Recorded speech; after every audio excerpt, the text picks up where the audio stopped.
sharp tales. We ride the wind on Montana trails with laughs, designs, and a porch light plot. It's the Montana Envy Explorer podcast, coming in hot with your voices on the trail, the hosts with the most, bringing small town charm and a side of toast. Just kidding, but seriously, there's humor and heart. It's the Montana Envy Explorer podcast, coming in hot. So grab your boots, Montana Envy Explorer starts now.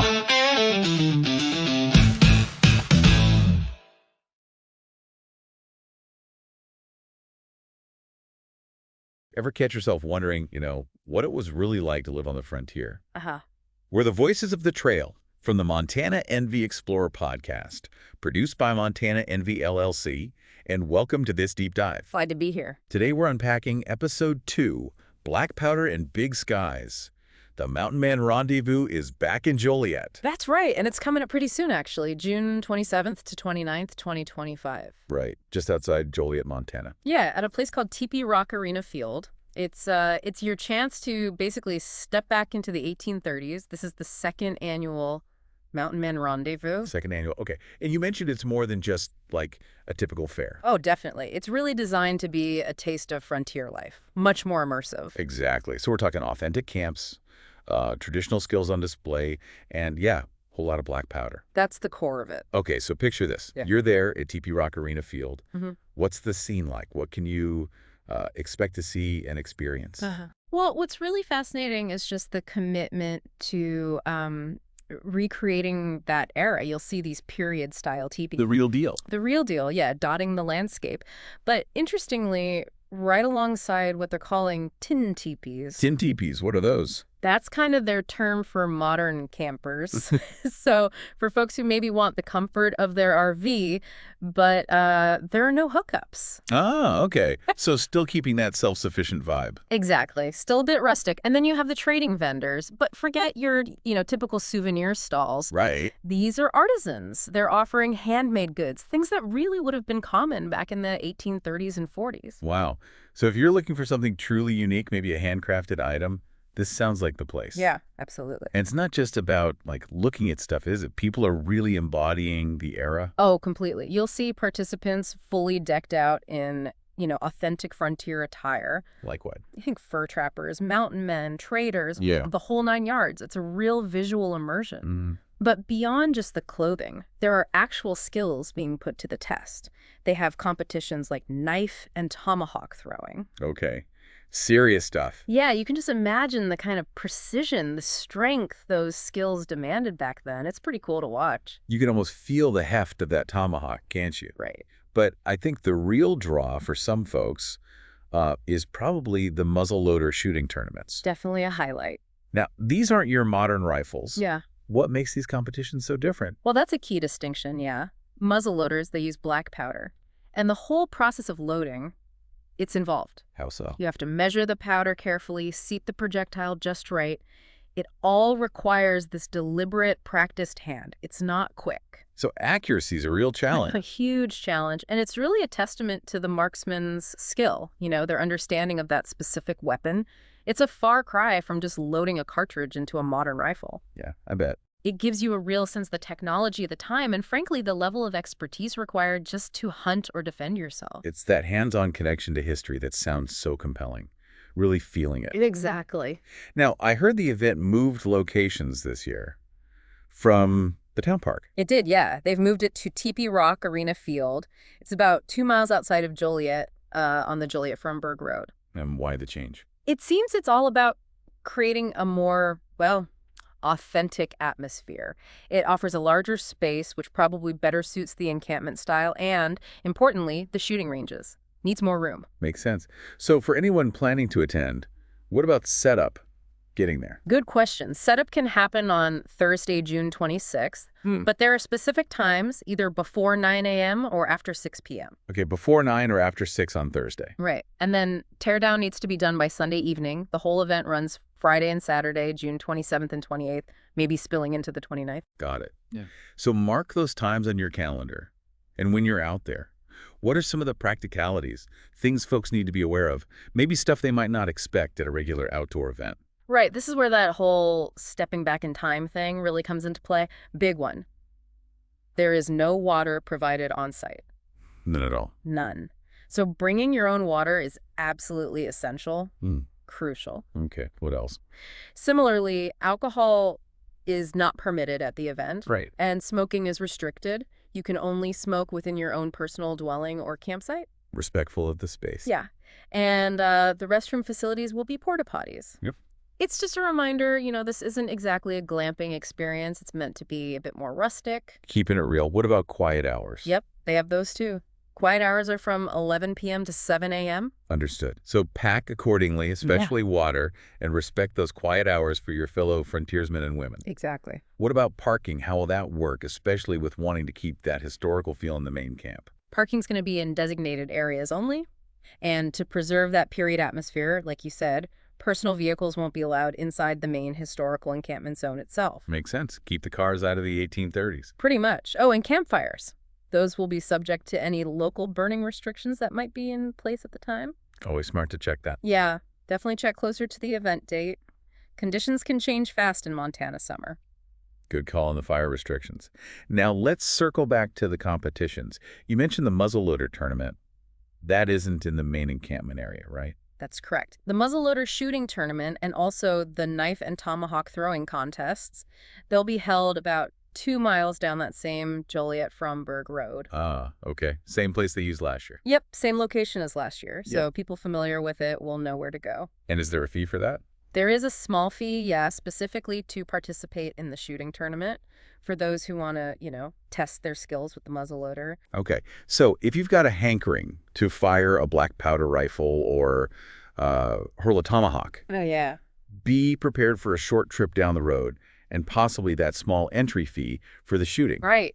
Now, with any event involving, historical weapons and activities like throwing sharp objects, safety's got to be key. What measures are in place? Oh, absolutely. Safety is definitely a priority. All participants and even spectators will be required to sign a personal liability waiver. Standard practice for these kinds of things. It is. And while the organizers do carry liability insurance, the sort of fundamental understanding is that involvement is enter at your own risk. Which is fair. It's a responsible approach. Yeah, given the nature of the activities. Absolutely. So if this sounds like something you, the listener, want to be a part of, how do you actually sign up? What's the process for getting involved? Can you just show up? No, pre-registration is required. Okay. Important detail. Very important. Anyone interested in participating, or even if you just want more details, you need to reach out to the Bushway. The Bushway. Yeah, that's the traditional term for the event organizer or leader at a rendezvous. In this case, it's Micah Snodgrass. His handle is Smoothgrass. Smoothgrass. That's fantastic. Isn't it? Really adds to the character. It does. So how do folks contact Micah? Smoothgrass, Snodgrass. You can get him by phone at 406-962-9824, or you can text him at 406-426-8542. Okay, phone and text. Email too. Yep, email works too. It's micahsnodgrass50@gmail.com. That's SNODGRASS50. Perfect. We'll make sure those details are available. So pre-register with Smoothgrass. That's the key. He's the person to talk to for all the specifics. Great. So thinking bigger picture now, beyond the sheer novelty of it all, the tepees and the black powder, Yeah.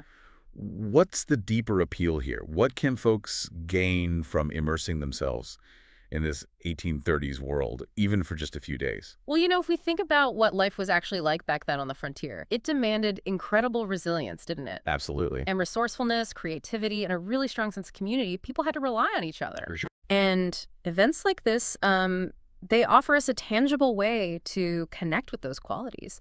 You see the ingenuity in the handmade goods people are trading. Right. You see the skill required for the competitions, the sheer focus, and you feel the camaraderie among people who share this passion for history. It's really a chance to appreciate a time when people were so deeply connected to the land and relied so heavily on their own abilities and, well, each other. It really does sound like stepping into a living history book, Yeah. but where you're not just reading about the past, you're like experiencing a version of it, breathing it. Precisely. That's a great way to put it. And, in a state like Montana, with its incredibly rich frontier heritage, this event helps keep that spirit alive. Yeah. And it does it in a very real, very engaging way. As the organizers themselves point out, it's not some sanitized, air-conditioned experience. No frills. No frills. And that's part of its unique charm, I think. It's meant to be a bit rough around the edges. Just like the frontier itself. Ex- So it sounds like even if you're not planning on competing in the shooting or throwing, there's still a lot to take in just by being there. Oh, absolutely. Just walking around, soaking it in, the craftsmanship, the stories you might hear, the whole atmosphere. Yeah. And the people who participate in these rendezvous, they're often incredibly knowledgeable. They love talking about the history, the skills involved. So it's just a fantastic opportunity to learn something new and experience a slice of Montana's really fascinating past firsthand. See it, feel it, maybe even taste it if there's period food. Well, if you're looking for a truly unique Montana adventure this summer, something different, the second annual Mountain Man Rendezvous in Joliet definitely sounds like it's worth checking out. I think so. And hey, if you decide to make the trip out to Tepee Rock Arena Field between June 27th and 29th, 2025, be sure to mention you heard about it here on Voices of the Trail. Let them know we sent you. Good idea. Mm-hmm. All right. Thanks for joining us for this deep dive into the Mountain Man Rendezvous. It sounds like an incredible event. My pleasure. Always fun to talk about Montana history coming alive. And for everyone listening, make sure to subscribe to our podcast, Montana Envy Explorer, and check out our YouTube channel, too, for more Montana adventures. Happy trails, friends!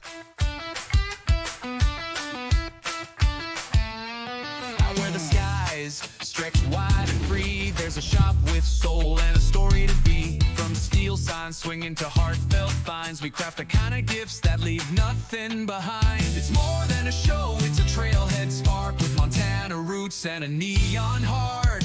We're the Montana Envy Explorer crew, blazing through stories both old and new.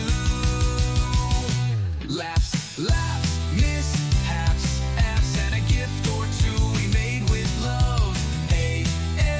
Love just for you.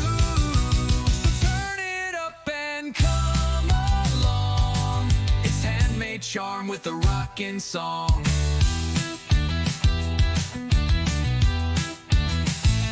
Founded by Chris, the mind behind Montana Envy, bringing custom signs, cozy gifts, and trail-ready vibes straight to your ears each week. This is your sign to press play. We're the voices on the trail, the gift shop wild, with 80s beats and a Montana style. From the porch to the mic, we bring it loud. Montana Envy Explorer, say it proud. Happy trails, my friends.